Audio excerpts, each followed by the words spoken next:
Those of you who have had the class before will recognize our speaker today. This is Charles Wiley right here. He is making his 25th appearance at Poli-Sci 179, a world record. How about that? Be a little excited. And the topic today will not be end-of-life care. So those of you, we're not continuing over from last week. Charlie's 88, so anyway, little joke there. It's my sense of humor. We were just talking, he's first of all, those of you who don't know him, he is a journalist who covered the world. And when I say the world, we're talking about everywhere. So at this point, any of you from foreign countries who always play Stump Charlie, are you from somewhere that he didn't cover? So, where are you from? What? Bulgaria. Yeah. I was actually arrested in Bulgaria at the marketplace. That I don't remember details of the geography, but there was a very big covered marketplace near my hotel in the center of town, and I ended up getting arrested there. And some poor drunken Bulgarian that was trying to talk to me, he also got arrested. And life was a lot worse for him because I was let go a few hours later. But God only knows what happened to him. Anybody else want to give it a shot? Where are you from? The Philippines. Oh, yeah. Okay. I was there during World War II, actually. Oh. I have a Philippine Liberation ribbon. Okay. Yes. Laos? Laos. Yeah. Yeah. He covered Vietnam War quite a bit, so. I was in Vientiane when they had armies on three sides, and the army over here would fire a mortar at this army, and this army didn't know where it would come from, so they'd shoot a mortar at both. and it was the craziest scene you've ever seen. They also had a kind of a navy, except that when I was there, I went down to look at it, and it was out of commission because somebody had rented the engine to their main boat to somebody else, and they couldn't get out on the water. A couple more. Back row. El Salvador. Yeah, I was down there when they were fighting down there. I was up at the border with some of their troops. And I met the president, Duarte. Covered a lot of wars. I not only met Duarte, but I met him. They had a curfew after dark, and you couldn't go out after dark. And I got to see him, and it was after dark, so they had to give me a special lift home. But what was interesting was that when we walked out of the president's office, there was this really nice-looking young lady waiting for him, and then there was all these explanations of, like, who she was, as if I'm stupid and I don't know who she was. But in the back, Cambodia. Yeah, Cambodia, Phnom Penh.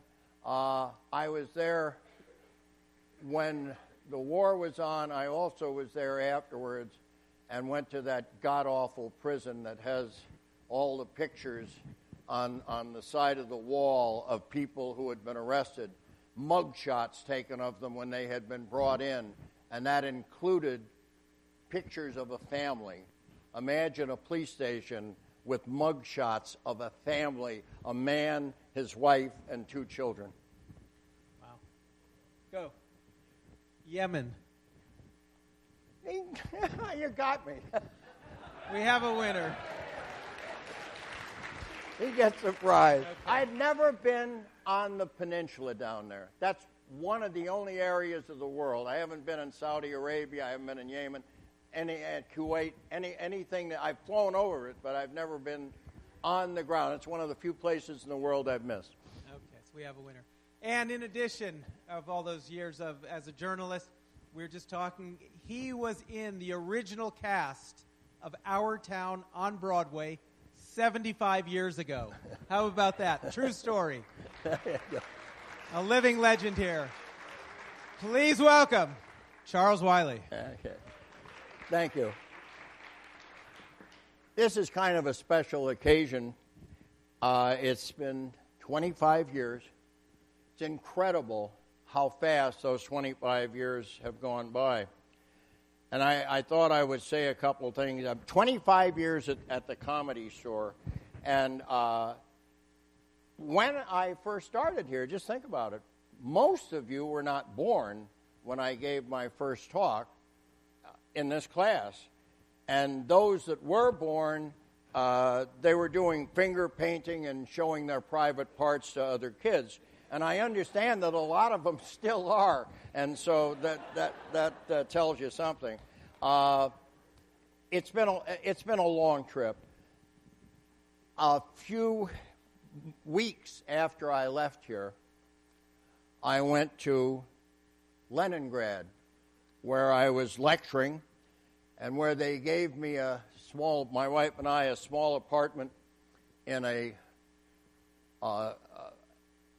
building that was full of nothing but Communist Party students. We were the only non-communists in the whole building. And to give you some idea how long I've been coming in here and how the world has moved, that was the Soviet Union. It was still here.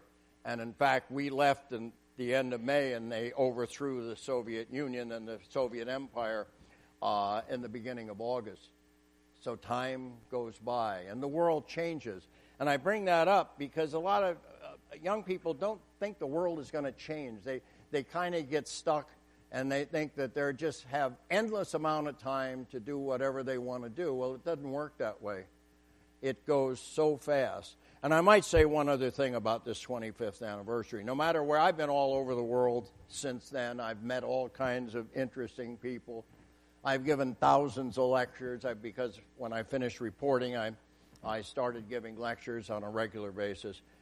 But this is always one of my favorite stops. I just love to come to this class, and I've always enjoyed it. We've had some battles back and forth, but they've always been on friendly terms, and it's just great to be here. Things have changed. Let me give you one change that you might find surprising. When I left here after the first visit, I went on an airplane, and there was practically no security. And the policy of the United States of America, the official policy of your government in 1991 was called the Common Strategy Tactic. And the whole idea was that we had trained crews to give their airplanes to anybody that wanted to hijack them. Our policy for 40 years, starting in the 1960s until 2001, our policy was that if somebody wanted to hijack an airplane, we told the crew, give them the airplane, do not fight.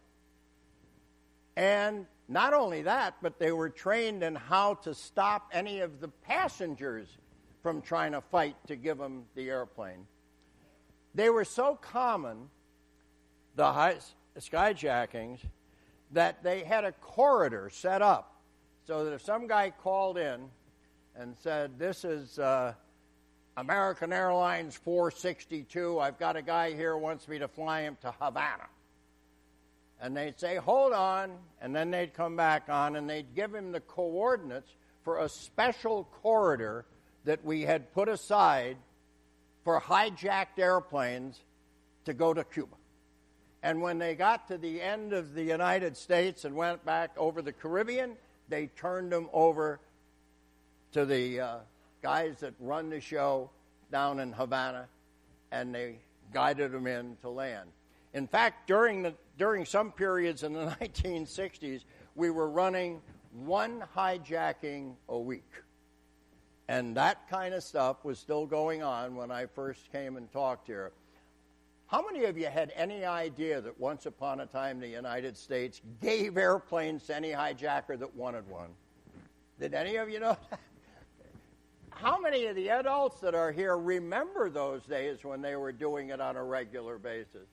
You don't have enough adults here, actually, to ask, but that's the straight story. That's what happened. And activism, I think, is what you're talking about this semester. Activism is important, but you know what's important? Get it right.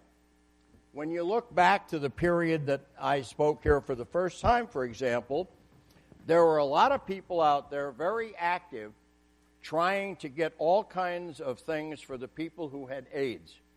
because we were right in the middle of the AIDS epidemic. We didn't know even then a lot about it. It had only been around for less than 10 years. We didn't know much about it, but we did know it was deadly and it was killing a lot of people. And the activists in the homosexual community were trying to get the government not to do this and not to do that. And some of the activists, if you want to call people activists, those were activists. And they managed to get the government not to do all kinds of things that they should have done, and they cost the lives of an incredible number of people. I went to Africa during that period, and I gave a speech in South Africa at the Cape Town Press Club talking about the problem of AIDS and pointing out, and if anybody thinks that I'm making this up, there's a headline from a paper in Cape Town where I gave that speech warning them that AIDS was going to be the biggest killer in all of Africa, and of course it did become that. But there's another example where people who were activists really did an incredible amount of harm because they stopped us from doing things that would have been able to cut down the total horrible death rate. They could have done it in this country, and they could have done it in Africa, and they didn't. And so make sure that whatever you decide to become active about is the right road to go, because you might be putting in a lot of effort and getting us to go in the wrong direction. When I was here in 91, we were at the end of that period when we were being warned about global cooling. There was a lot of concern that we were going to have a new ice age. And in fact, Newsweek, a couple of years before that, ran a cover article. It was a huge article saying that we were 1/6 of the way toward another ice age, that the change in climate was such that we were going to go into another ice age.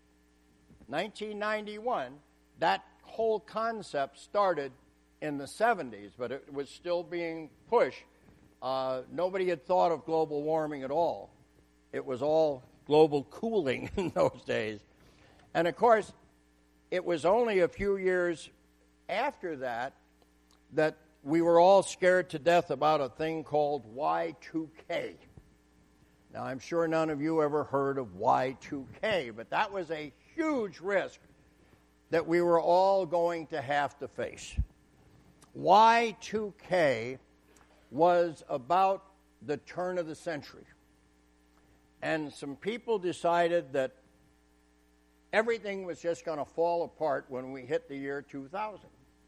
And the reason is that computers in their early days would have been so screwed up by the change in the year that they'd stop working. We were being told, get a bunch of money out of the bank because nobody will be able to give you any money. Everything's going to close down as soon as we hit 2000. It's going to take them months before they can get things going again. And so you'd be wise to get a whole lot of cash in your house, and it's going to be hard to get foods. I know one guy that had a basement full of food and water and different things, hoping to make it through the Y2K. And guys like him were out telling everybody else, you gotta get prepared. This is going to be a bad one. And again, nothing happened. And so be careful what you believe about what is going to happen when you get the next scenario. And right now you're getting that scenario, of course, about, well, it stopped being global warming. When they stopped getting enough global warming, they call it climate change instead. And, of course, with climate change, that's everything. And some of the misleading stuff on there is amazing. This was an AP article the other day I cut out. And the headline is, The Big Melt, Antarctica's Retreating Ice May Reshape Earth. And then you go on from there, and they talk about the melting of some of the ice down there and so on. And then you get all the way down. This is 2 pages, one on each side. You get all the way down to the end of the article, and it says, the world's fate hangs on the question of how fast the ice melts. At its current rate, the rise of the world's oceans would be barely noticeable, about 1/3 of a millimeter a year, and the oceans are vast. But if all of West Antarctica ice sheet that's connected to water melts unstoppably, as several experts predict, there will be no time to prepare. Scientists estimate it will take anywhere from 200 to 1,000 years to melt enough ice to raise seas by 10 feet. And so if you read through the entire article, you find out it means absolutely nothing, and nobody here is in danger unless you expect to live 200 to 1,000 years. And that's the kind of thing that you get on a regular basis. Be smart. Start to read through articles, read past the headlines, read past the leads, and get down to the bottom, and then read other sources. Don't accept anything that you read from one source. Don't accept anything that you see on television from one source.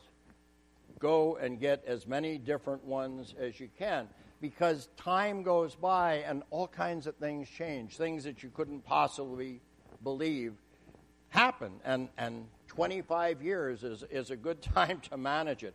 By the way, there is an effort now at censorship that is terribly frightening.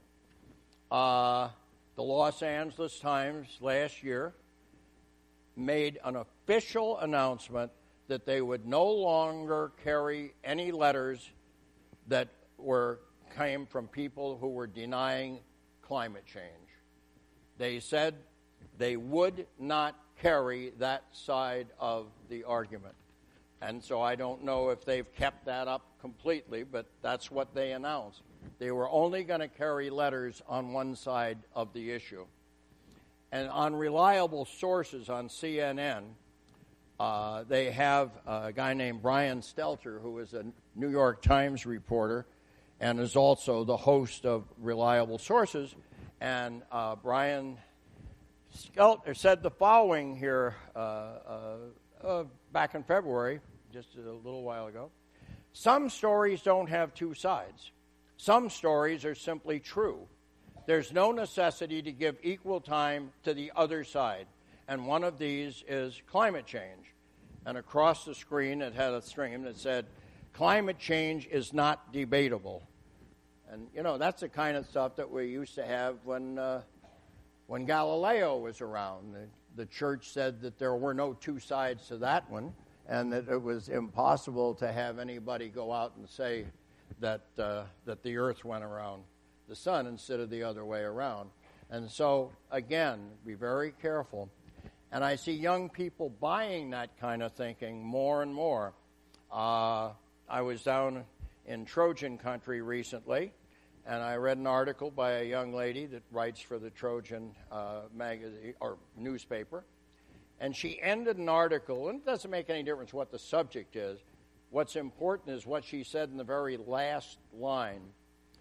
Rather than creating buzz, individuals must do more to secure censorship and regulation by policy implementation.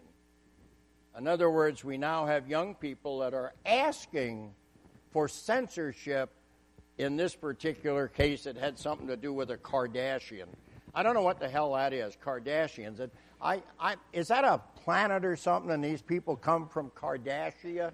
All I know is I keep seeing the same name. And this particular young lady was unhappy, some kind of a picture she took.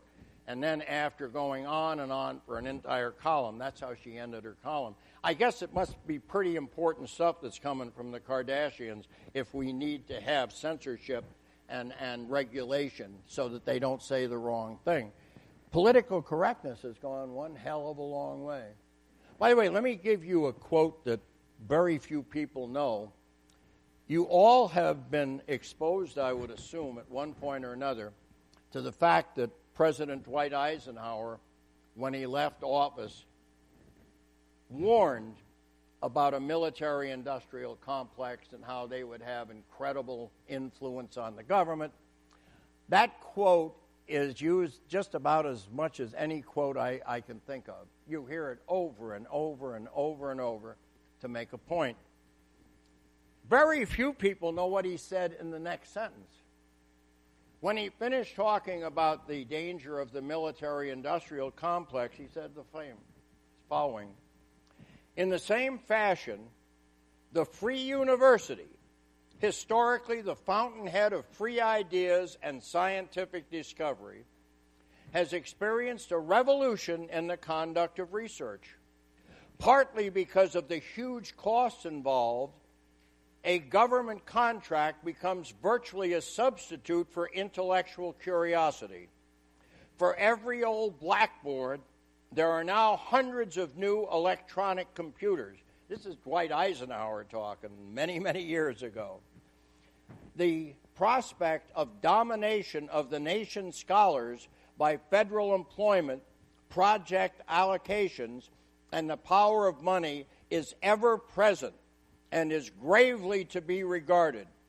Yet, in holding scientific research and discovery in respect, as we should, we must also be alert to the equal and opposite danger that public policy could itself become the captive of a scientific technological elite. You never hear that quote anywhere, because what he's warning about there is precisely what's happening.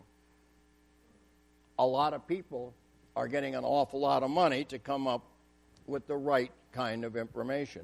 By the way, I already had a little bit of an experience about, they talk about the water will rise and eventually they'll take out some of these small island countries out in the Pacific. They were due to have a huge change in a place called Bikini in the Pacific. What they did was they wanted to test atom bombs after the war because we didn't know what they were going to do. And by the way, I went over to this building not far from here where they did some of the top research, and they tell me that one room up there still is hot from the radioactivity that was spilled out of there. But at the end of World War II, we wanted to know what would happen when you set off atomic bombs. And they wanted to hold tests in some out-of-the-way place. And they picked this little island of Bikini. And so in our new modern era, that was the first island that I know of where they got the people to leave so we could blow it up. And it's now one of the hottest spots in the world. And my little LST was the one that went into Bikini, and we took all the natives aboard and took them to another island 1,000 miles away. And then we went in and we blew the place up. And so you can have a lot of very interesting experiences that then become part of history. Another thing that was going on 25 years ago, and it's gone up and swirled up and up and up, was our concern for greed. And a lot of activists are very unhappy about the unequal incomes and so on. And by the way, I agree with some of it. But what has always interested me is that nobody really goes out and looks at the whole picture and points the finger at everybody, not just a few. In other words, the only people they care about that are making all kinds of money are corporate executives and folks like that. How about the rock stars?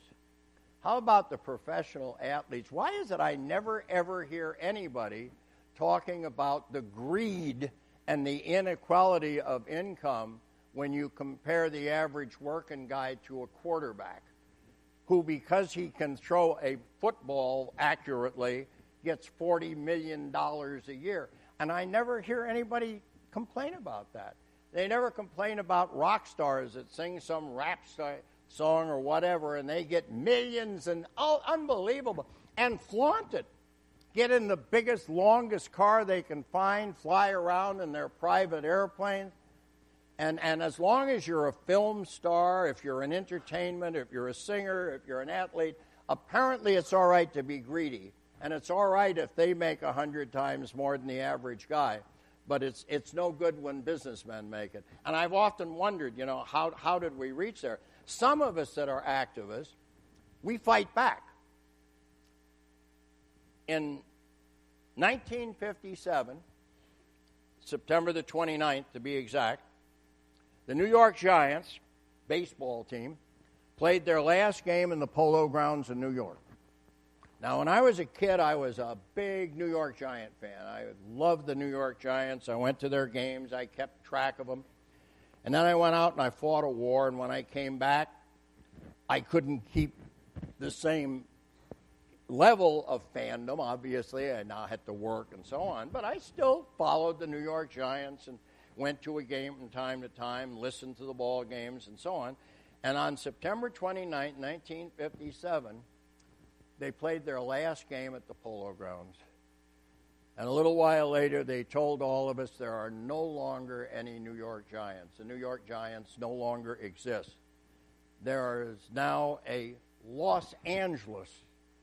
San Francisco Giants, somewhere in California. They're all the same to us New Yorkers. Anyhow, they moved the New York Giants to San Francisco, clean across the continent. And at the same time, they moved the Brooklyn Dodgers to Los Angeles. Now, I'm an activist. When I see something like that, I get mad, and I make a gesture at least. And in this particular case, I have not gone to a baseball game one time since 1957. When they showed me that this was a business and not a sport, when they didn't give a damn about the fans and they took their team and moved it across an entire continent, I said, you know what? They don't give a damn about me, and from now on, I'm not going to give a damn about them. And that was the end of my interest in baseball. I haven't gone to a game since. And what I watch on television is every August I watch the Little League kids play in their World Series, and it's a hell of a lot better game. But when I see all these people talking about things, I just wonder, why aren't there more people who are activists that want to change? Why don't they do those kind of things? Why don't they do that? Why don't they just say, no, we're not going to go to your ball games anymore or care about you if you're just going to move your teams and you don't care about us? I happened to be by accident in Washington, D.C. one night, and I got up, had to stay at a hotel, got up the next morning, watched the news on television, and for a week before that, the guy that owned the Baltimore football team had been guaranteeing everybody he was going to move the team. And that morning, I got up, turned on the news, and there it was, infrared film, because they couldn't take night film, and they had gotten a tip-off, and the Baltimore team was being moved all the way to the Midwest, to Indiana, after the owners had promised solemnly that they weren't going to move it. And there was no reaction. People just accept that. And so, I just wish that all these people that are taking action about this, that, or the other thing really, really, really took it. By the way, one of the things I'm watching, and it really fascinates me, is the things that are going on in the colleges now about rape on the campus and sex, and then now they have some federal government complaints against some of the universities. And I cannot understand why people who are the victims of crime on a college campus are any different than people that, if you're raped in the car parking lot at one of the department stores, you don't go to the department store to report it in and ask them to do something about punishing the people that did it. You go to the cops. You go to the cops and you tell them what happened, and then you put the justice system to work. And if some guy raped somebody, we put him in the penitentiary. We don't have to go to the school authorities and say, let's see if we can get this guy suspended for the rest of the thing. I don't even understand college students, of all the people that are screaming about liberty and they want to do what they want to do and they're independent of this and that. How come they don't want to be treated just like everybody else? Why don't we stop the nonsense? And if we're going to really go after people, let's really go after it. And another insult to you, I mean, it's unbelievable. Your state legislature has now passed a bill that decrees how you are supposed to communicate when you're having sex. I can't imagine a more insulting thing than to tell me how the hell I'm supposed to communicate with some gal while I'm having sex with her. That is the law. How come you didn't get up screaming about it and tell them, hey, wait a minute, I'm an adult. I'll take care of my life. And if I'm raped, I'm going to report them. I'm going to make damn sure I send them to the penitentiary. But this idea that the school is involved and it goes on and on, I don't understand so many of the things, that go on today. One other thing I thought I would mention today, I've known a lot of people that were activists. I have been myself. At one point, I organized huge demonstrations and that kind of thing. And so I think I qualify as an activist. As I warned before, make sure that whatever you're active for is the right way to go so that you don't look back later with great regret that you were ever involved. And there are people that know how to really do their job. One of those, and I mention him now because we're having an anniversary of his death, is Malcolm X. I knew Malcolm X. I knew him quite well, actually. I probably had as many serious conversations with him as anybody.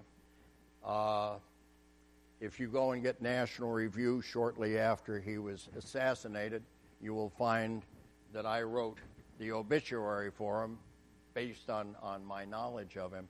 There was a guy that knew what he was doing. He was misled, unfortunately, and we get back to make sure your cause is right. When he first started, he was out there working for the black Muslims who had a lot of really screwy ideas. And so his great activism was totally wasted. And finally, he realized that, and he broke with the black Muslims, but he had already spent years and years building them up. He was the best PR man that you could have ever found. And when you talk about activism, that guy was a real activist. By the way, maybe the smartest person, I think probably the second smartest person I ever knew. And there was a guy that went out and was very active for a cause, and it turned out the cause was wrong. But he was still bright, and so be very, very careful when you pick your subjects that you end up on the right side. And by the way, I want to just mention one last thing, and then we have plenty of time for questions. We always have some. At 88 years old, it's always iffy to commit to some future activity. I do not buy green bananas. I just don't do it because, you never know. I may not be around long enough to have the damn things ripen. I don't watch serials. I don't watch continued stories because you just don't know.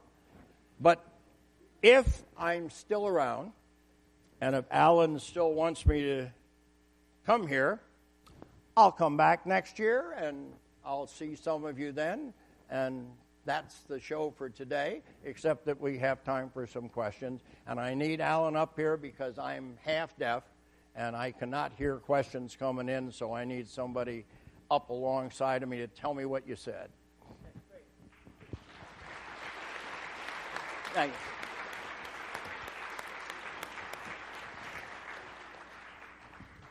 So feel free to ask Charlie about anything about the media today, coverage, how things, stories are covered, what he just spoke about. Wide open. How often do you get to talk to someone who's covered the world? Go ahead, right here. Yes, you. What is it, giant robot?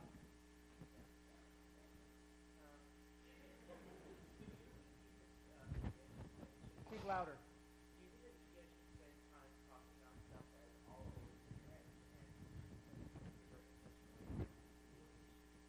Should the media cover things on the internet as opposed to covering real issues? The media is terrible today. I mean, just start at the very, let's get to the bottom line. The media does a dreadful, dreadful job of covering. Last year, I think I talked about just one example, which is it's unbelievable to people when they find out about it. and that is the coverage of the home front during the Vietnam War. There are three things that everybody that knows anything about the Vietnam War, quote, know. They know it. They don't think it. They know it because that's all that they've ever heard. And that is that during the Vietnam War here in America, our people turned their backs on our troops when they came home. They treated them badly. Everybody knows there were anti-war demonstrators on every street corner, and there was nobody out showing support for the men. And everybody knows there was no parade to welcome them home, as there was after World War I and II when they went through the canyons of Wall Street with the ticker tape coming down. Everybody virtually in America knows what I just outlined. And all three of those things are absolute nonsense. They never happened. The only reason everybody believes they were happening is because of the news media. They failed totally and completely to cover both sides of an issue. And as I've warned so many times, and I guess I mentioned it briefly today, go and get both sides and do not depend on any one source or even a couple sources. If you're going to watch Fox Network because you're conservative, then also go over and watch CNN, which is leaning liberal. If you're a liberal that watches MSNBC, then go over and watch Fox. Don't stay with the same sources over and over. What happened during the Vietnam War is unbelievable. First of all, this idea the American people turned their backs is just sheer nonsense. And I can prove that right here. You don't have to get out of your seat. When you heard how we treated our troops badly when our people were not nice to them, you just have to ask yourself a simple question. Think of everybody in your family that was around during the Vietnam War. Uncles, aunts, grandparents, whatever, depending upon your age, maybe parents. Everybody in your family, put them up on a little screen, put their picture up there in your mind. And then think of every single person you know, your teachers, your neighbors, anybody that was around during the war in Vietnam. Put them up there. And now after you've done that, ask yourself a question. Which one of those people would have been not nice to a serviceman coming home from a war? And I've asked that question from one end of this country to the other of thousands and thousands and thousands of people. And I get about one answer in 1,000. Somebody will put up their hand and say, well, I had a cousin in the SDS. Yeah, I can imagine he might say something crummy to a guy coming home and if he was on campus. It's absolute nonsense. It happened because there was a handful of people. They weren't anti-war. They were anti-American. And there were a handful of them, a little tiny percentage. But you talk about activism. That's where it shows. There were probably a dozen who covered 3 airports. And during the Vietnam War, our men came home in commercial airplanes alone. There were no units. You didn't go over there with a division and then bring it back like you do now.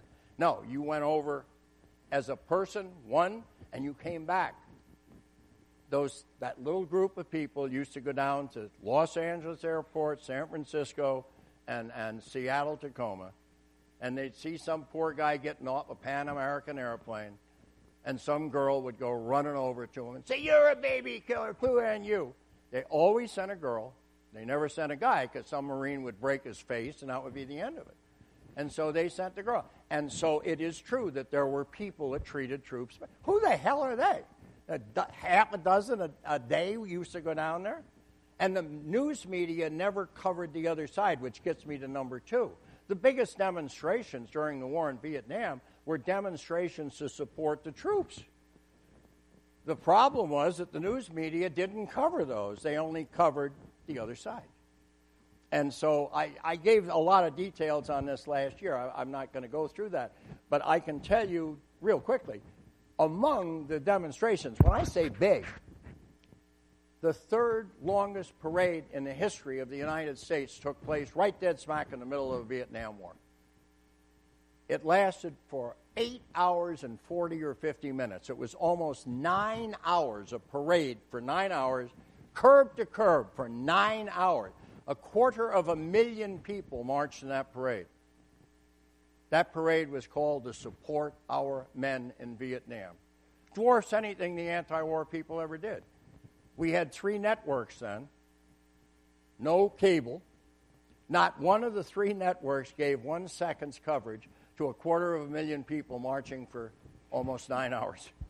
And that kind of thing happened all the way. I could give you one example after the other. Last week I took the trouble to do it. And at the end of the war, we had one of the greatest homecoming parades ever on the day the war ended. And you have never had a history book in your high school years or in college that will tell you about the parade to welcome our men home. If you go and watch documentaries, if you see movies, they say over and over and over that we didn't have a parade. There was no brass band to welcome them. Absolute nonsense. On the day that the war ended, we had Home with Honor Day, and 1,000 returning servicemen marched a 2-mile parade route with crowds of flag-waving, cheering Americans. At the end of the 2 miles, they had set up grandstands for them. And the 1,000 guys sat down in the grandstands while girls with red, white, and blue sashes served them refreshments for hours. And that night, they were taken to a $100 a plate dinner with top entertainers. This is the day the war ended. But what was amazing was that after they sat in the grandstands, over 150,000 people marched the 2 miles behind them to salute them and to welcome them home.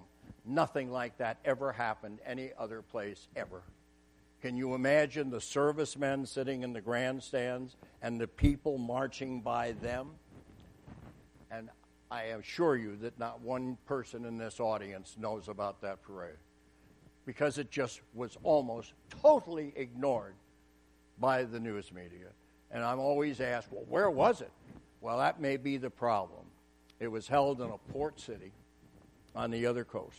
It's called New York City. You may have heard about it. It's a big port. They got 3 airports. It was held on a side street called Broadway. And they marched through an area of the city that's known by us locals as Times Square. Now, just think what I told you. 1,000 returning servicemen on the day the war in Vietnam ended marched 2 miles up Broadway through the middle of Times Square at high noon, followed by over 150,000 people, and there were 100 brass bands in the parade to welcome our men home from Vietnam. And nobody in this audience knows that we had it. And probably your parents don't know we had it, because it was almost totally blacked out. ABC Network gave it 28 seconds in a single program. NBC and CBS did not carry 1 second's coverage ever of the parade to welcome our men home. And now you have a nation full of people. If they're old enough, they feel guilty. They have a guilt trip because they didn't have a parade. You have veterans that feel not bitter, but they feel left out because they didn't have a parade. Go to any American Legion post, VFW post, any veterans organization, and ask these guys, did you have a parade? And I assure you they'll all tell you no. And we had it. And so when you say, what does the media cover?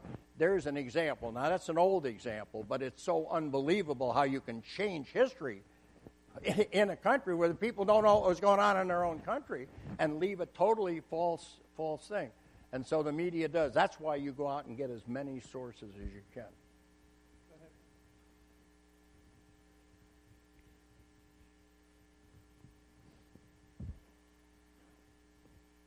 Speak louder.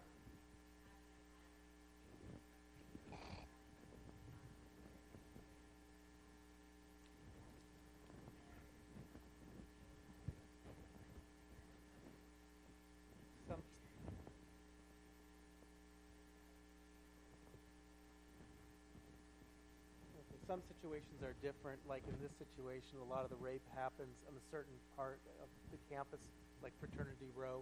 So some situations should be treated differently because of that. Well, I'm not sure I understand completely, but look, the news media's job is to report what happens. And so when you say different things have to be handled differently and so on, that may be. But that's not the job of the news media. The news media is an objective reporter, the kind of thing. I graduated from New York University, and I was a journalism major, which was probably a mistake. I should have majored in something else and minored in journalism. But I majored, so I had a lot of journalism. And we were taught. It was drummed into our head in those days that you're to be an objective reporter. If you give an opinion, that's another thing.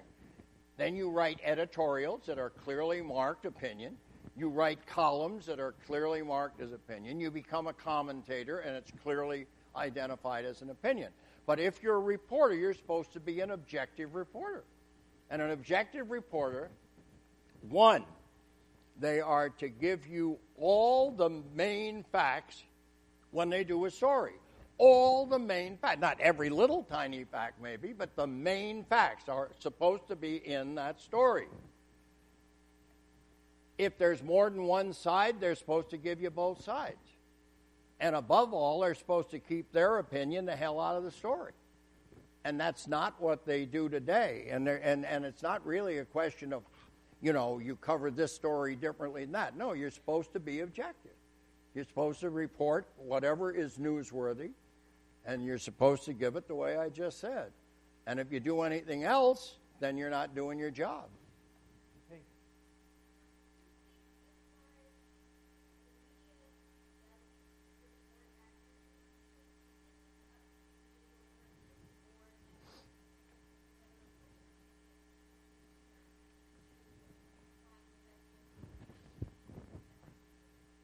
Is it up to the media to do a better job, journalists to do a better job covering, or is it up to the consumer to do a better job finding out things? By the way, it's pretty obvious that the reporters are not going to do better jobs on their own. We've been waiting for that for a long time. And so the way it has to be changed. The good news is that since the overwhelming majority of newspapers, radio stations, television stations, and other news outlets, they all want to be profit-making organizations. They're out to make a buck. They're a business, and there's nothing wrong with that. And therefore, if the American people decide that they want something, they'll get it. The problem is that there has been not enough. I mean, everybody kind of complains in general terms, but there's no concentration. For example, I've told people like the Kiwanis Club and the Rotary Clubs and the Lions Clubs, I speak to a lot of different kinds of organizations. And I tell them, in the average small town, if the local Kiwanis and Rotary and Lions and those kind of clubs, they have businessmen, they have shop owners. If they went to the local television station and got the station manager and said, you're slanting the news, here's some examples of what you've been doing, and we don't like that, and we want you to give us objective news. I guarantee you they would give them objective news.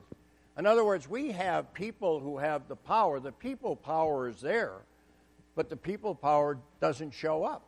They don't go out and do anything. They don't follow through. They're great at complaining. That's what I said about the activists.